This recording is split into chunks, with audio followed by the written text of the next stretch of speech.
Hello, नमस्कार दोस्तों, कैसे हैं आप लोग? आई होप कि आप लोग अच्छे होंगे एंड मैं भी एकदम अच्छी हूँ।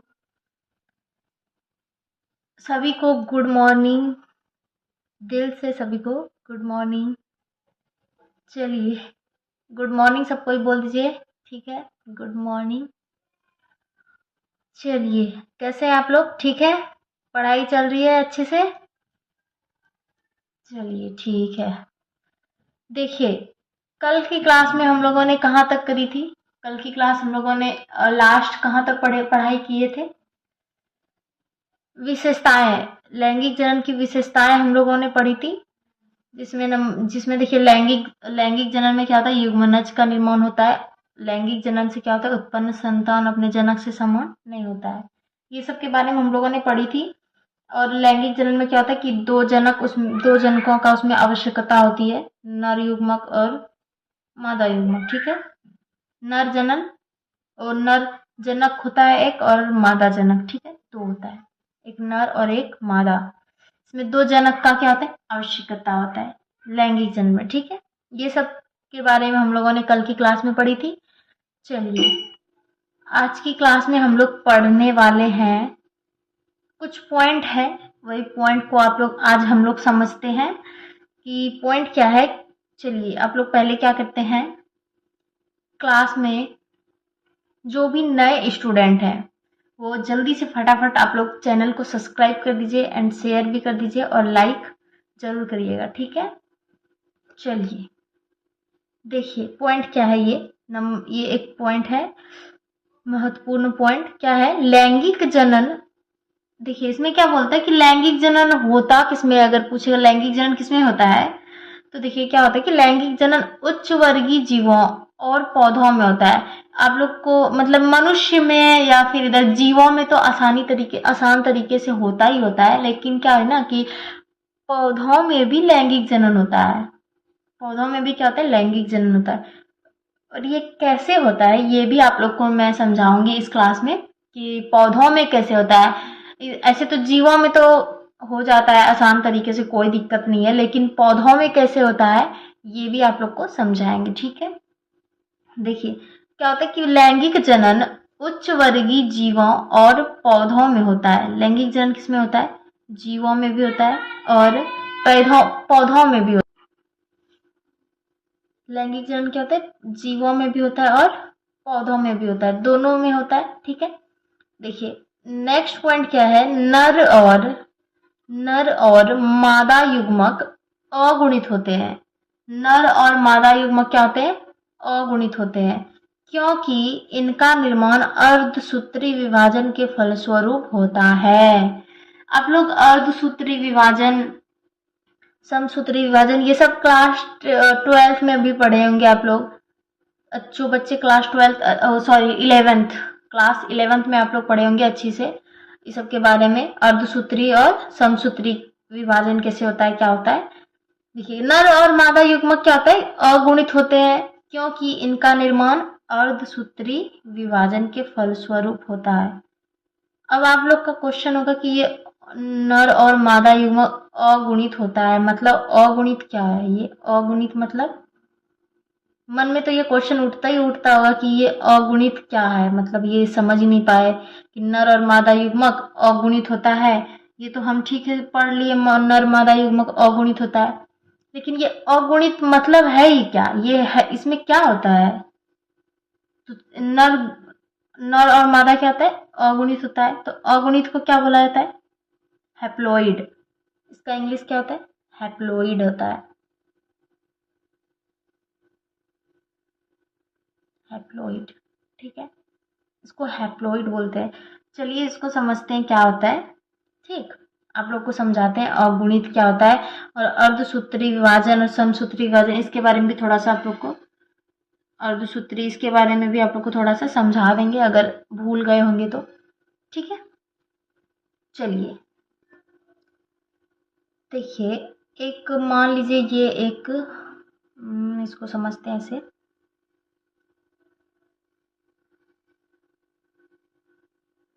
एक ये क्या है, नर को बना देते हैं हम लोग।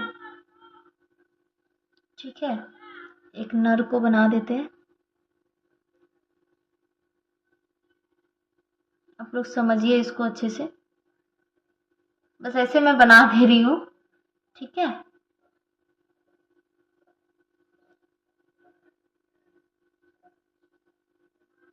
ये क्या है, एक नर है,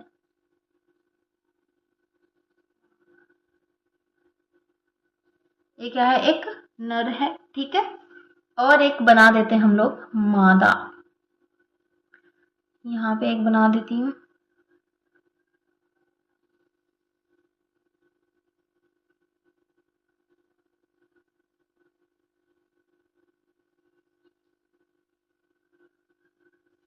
इसके थोड़े थोड़े लंबे लंबे बाल, ठीक है। ये क्या है, एक मादा है, ठीक है। ये क्या है, एक नर है, और ये एक मादा, ठीक है। समझ गए। देखिए इसमें क्या होता है कि नर है, ठीक है। नर और मादा से ये दोनों क्या करते हैं, युग्मक का निर्माण करते हैं। नर ये और मादा ये दोनों मिलके क्या करते हैं, युग्मक का निर्माण करते हैं। क्या करते हैं,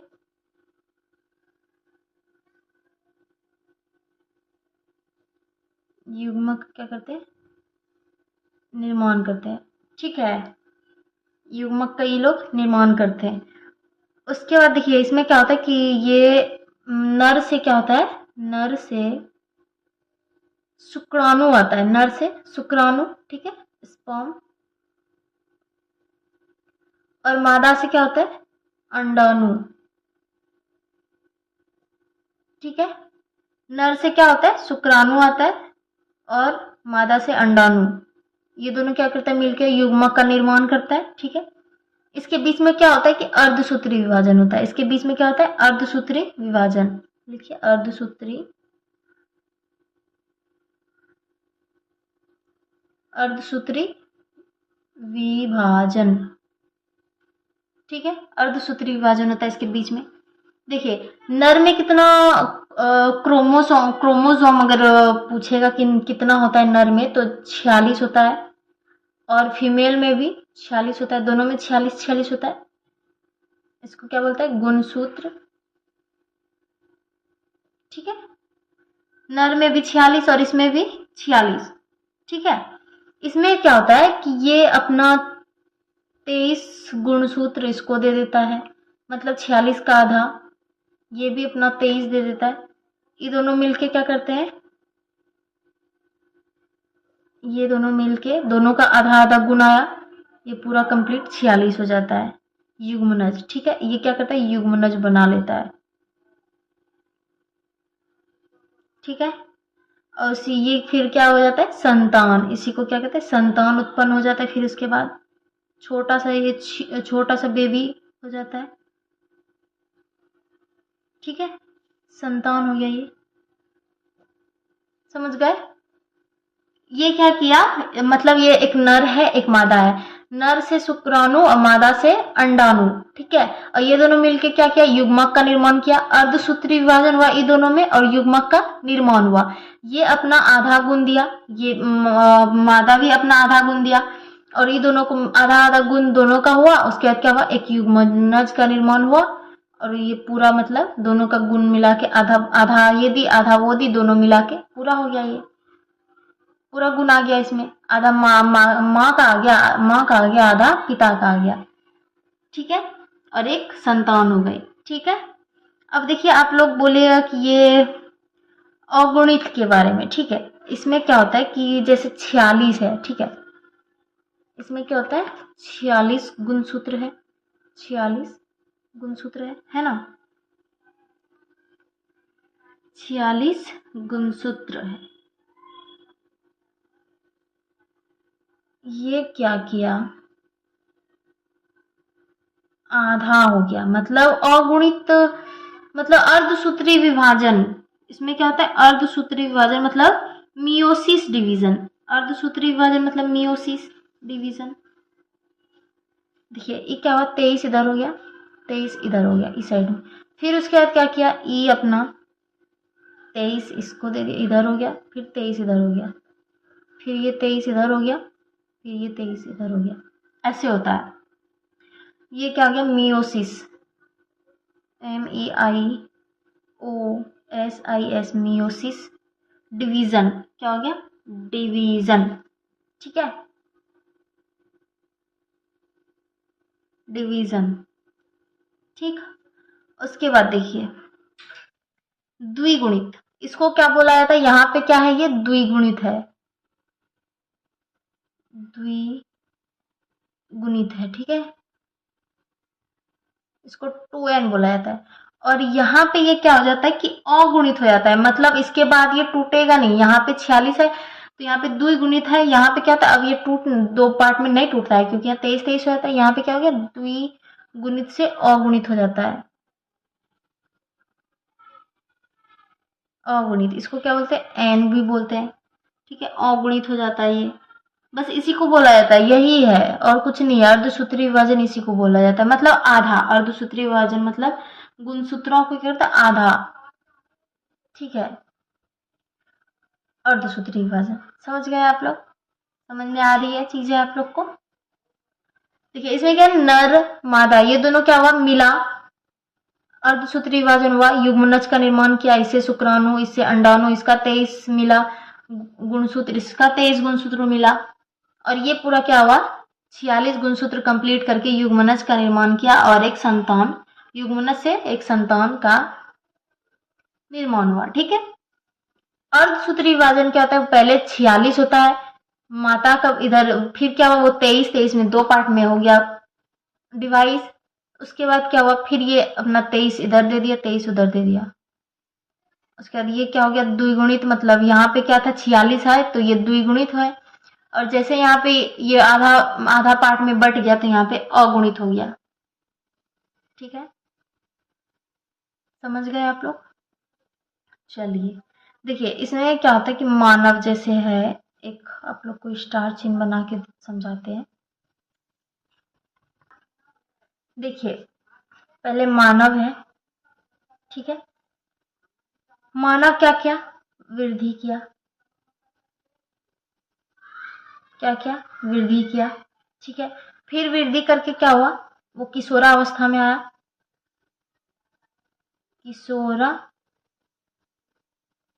किशोरावस्था में आया, ठीक है, फिर क्या हो गया, वो जनन प्रवस्था में आया, मतलब वो जनन कर, जब जनन हो कर सकता है वो जनन प्रवस्था में आया। उसके बाद क्या हो, वृद्ध हो गया, वृद्ध प्रवस्था, ठीक है। देखिए पहले मानव है, मतलब ये पहले छोटा सा है, छोटा सा न्यू बॉर्न बेबी जैसे होता है ना, वैसे पहले ये छोटा सा बना, ठीक है, ये छोटा सा बना पहले, ठीक है। उसके बाद क्या हुआ, इसका थोड़ा सा वृद्धि हो गया, थोड़ा ही बड़ा हो गया, मतलब बैठने बैठने लगा, थोड़ा वृद्धि हो गया, बड़ा हो गया, ठीक है, थोड़ा ही बड़ा हो गया। फिर क्या हुआ, ये किशोरावस्था में आ गया, मतलब थोड़ा थोड़ा ये ज्यादा बड़ा हो गया, किशोरावस्था में आ गया तो ये थोड़ा बड़ा हो गया, ठीक है, ये थोड़ा बड़ा हो गया, लड़का एकदम हैंडसम हो गया, बाल वाल भी थोड़ा बढ़ गया। फिर उसके बाद क्या हुआ, ये जनन प्रवस्था में आ गया, मतलब ये जनन करने लायक हो गया, जैसे बड़ा हो गया,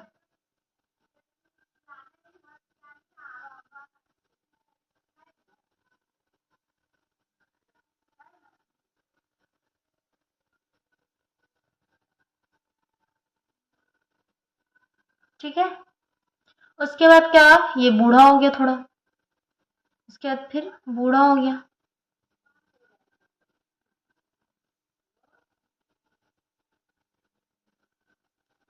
क्या करें, थोड़ी सी गलत वलत बन जाता है, फिर ये बूढ़ा हो गया, ठीक है। ऐसा होता है, पहले क्या होता है, छोटा सा बच्चा रहता है, उसके बाद धीरे धीरे वो क्या होता है, वृद्धि करता है, फिर किशोरावस्था में पहुंचता है, उसके उसके बाद क्या होता है, जनन प्रवस्था कर सकता है, मतलब वो जब जनन कर सकता है और अपने, फिर यहाँ से क्या होता है, ये जनन करके फिर इसी तरह एक छोटा बेबी, ये भी बेबी का निर्माण कर सकता है। ठीक है, और इसके साथ भी क्या होता है, इसके साथ भी फिर यही प्रक्रिया चलती रहती है इसके साथ। ठीक है, देखिए इसमें क्या होता है कि जनन प्रवस्था मतलब क्या, जनन प्रवस्था प्रत्येक जीव की अलग अलग होती है। प्रत्येक जीव की जनन प्रवस्था क्या होता है, अलग अलग होती है। ये जनन प्रवस्था प्रत्येक जीव की अलग अलग होती है। लिख लीजिए नहीं तो यहाँ पे, जनन प्रवस्था प्रत्येक जीव की अलग अलग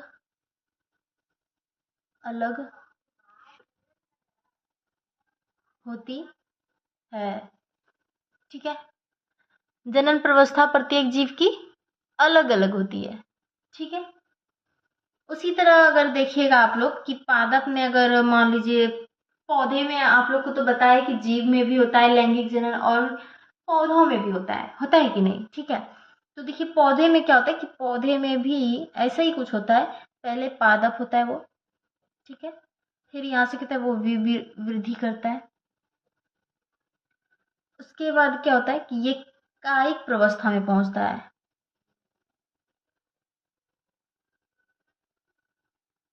कायिक प्रवस्था में पहुंचता है। उसके बाद क्या होता है, जनन प्रवस्था में। उसके बाद जनन प्रवस्था में, उसके बाद फिर वृद्ध मतलब थोड़ा मतलब हो जाता है, फिर बाद में वृद्ध प्रवस्था। ठीक है, इसमें क्या होता है, इसी में इसमें भी सेम वैसे नहीं होता है। पादप पहले वो छोटा रहता है, फिर वृद्धि होता है, फिर वो भी कायिक प्रवस्था में पहुंच जाता है, वो भी मतलब न्यू पादप बना सकता है।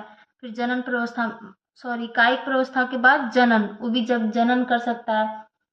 देखिए अब आप लोग को मन में होगा कि मानव तो ठीक है जनन कर लेता है, लेकिन पादप, ये पेड़ पौधे कैसे जनन करते हैं, है कि नहीं है, ये क्वेश्चन है कि नहीं है आपको, आप लोग के मन में जरूर होगा कि पौधे में लैंगिक जनन आखिर कैसे होता है। तो आप लोग को वो पढ़ाते हैं कि पौधे में लैंगिक जनन आखिर होता कैसे है, आप लोग को वही समझाते हैं पौधे में कैसे होता है। देखिए पौधे में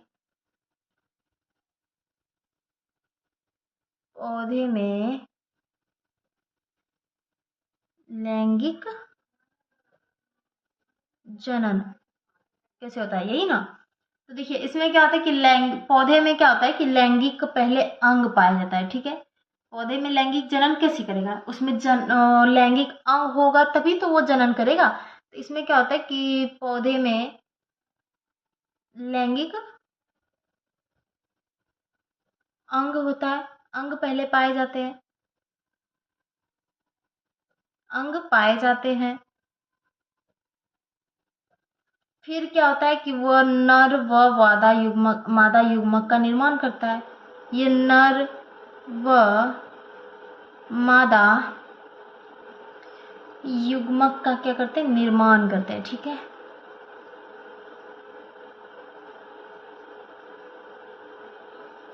का निर्माण होता है। ठीक है, जैसे आप लोग को समझाते हैं इसको विस्तार में। देखिए क्या होता है कि नर और मादा युग्मक में लैंगिक जनन तो होता है, लेकिन वो कब होगा, जब उसमें फूल होगा।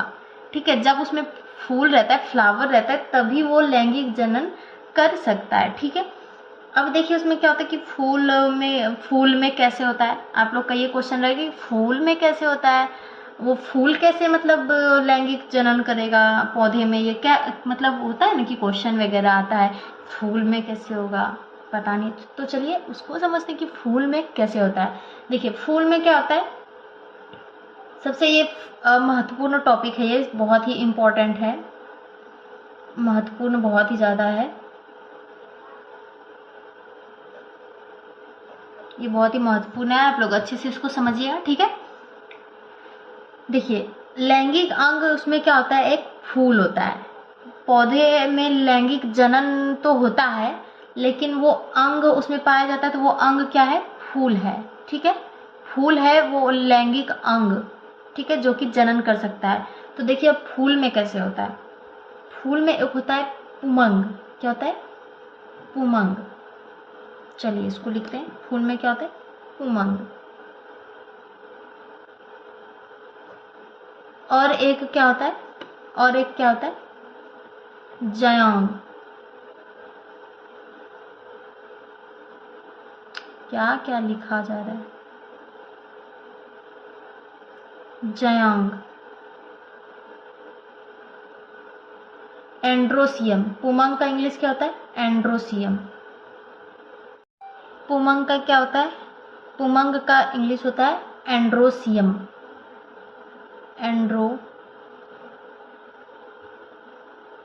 एंड्रोसियम, ठीक है। जयांग का क्या होता है? जयांग का क्या होता है? गाइनोसियम। क्या होता है? गाइनोसियम। गाइनोसियम, ठीक है। देखिए अब पुमंग में क्या होता है कि पुमंग को क्या कहते हैं? पुमंग को हम लोग बोलते हैं, पुमंग को नर जनन अंग बोलते हैं, ठीक है। नर जनन अंग। पुमंग को हम लोग क्या बोलते हैं? नर जनन अंग बोलते हैं। और जयांग को हम लोग क्या बोलते हैं? मादा जनन अंग बोलते हैं,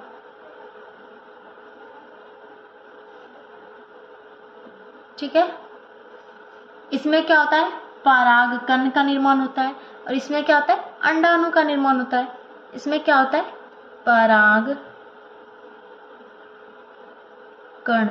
परागकण का निर्माण। और इसमें क्या होता है? अंडाणु का निर्माण।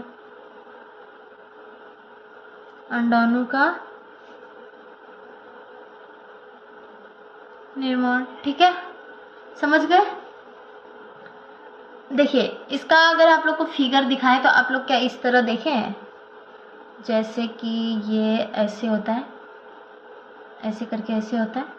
उसके बाद यहाँ से ये कुछ इस तरह होता है,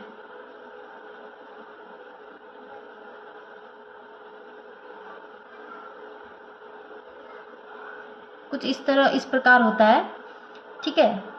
तो इसको क्या कहते हैं? इसको ये वाले ऊपरी वाले भाग को क्या कहते हैं? इसको क्या कहते हैं? परागकोश। क्या कहते हैं? परागकोश कहते हैं। एंथर। क्या कहते हैं? परागकोश कहते हैं। और इसको क्या कहते हैं? इसको कहते हैं पूतंतु। क्या कहते हैं? पूतंतु, फिलामेंट। पूतंतु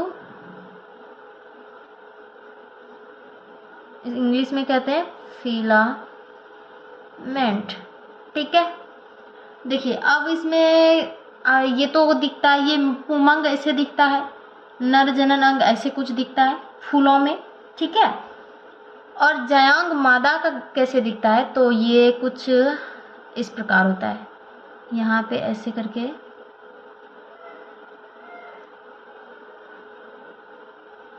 ऐसे करके कुछ इस प्रकार से होता है।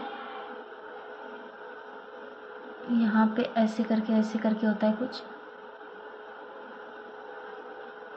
ठीक है। ऐसे करके कुछ होता है इस प्रकार से,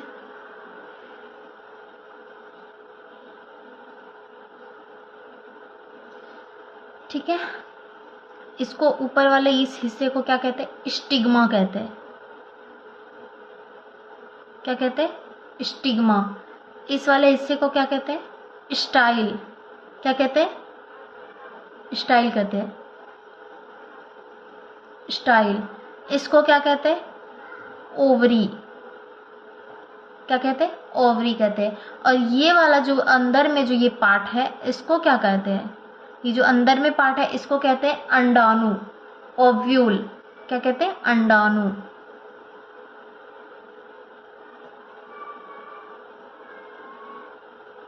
ओव्यूल, ठीक है। समझ गए आप लोग? तो ये होता है। देखिए पौधा लैंगिक जनन की मतलब पौधा लैंगिक जनन की क्रिया कब करता है, कब करता है? तो लैंगिक अंग होता है। लैंगिक अंग किसको कहते हैं? फूल को कहते हैं। किसको कहते हैं? इस फूल को कहते हैं। फ्लावर होता है।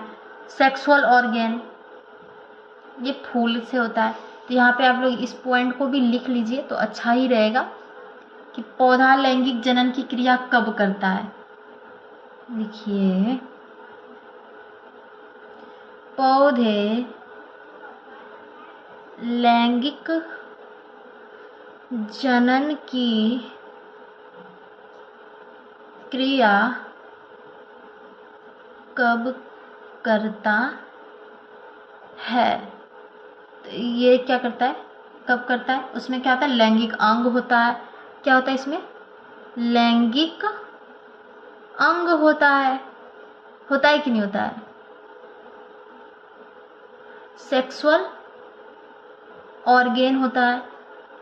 उसमें फिर क्या होता है? ये लैंगिक अंग पूछेगा कौन सा है, तो फूल है। क्या है? फूल है।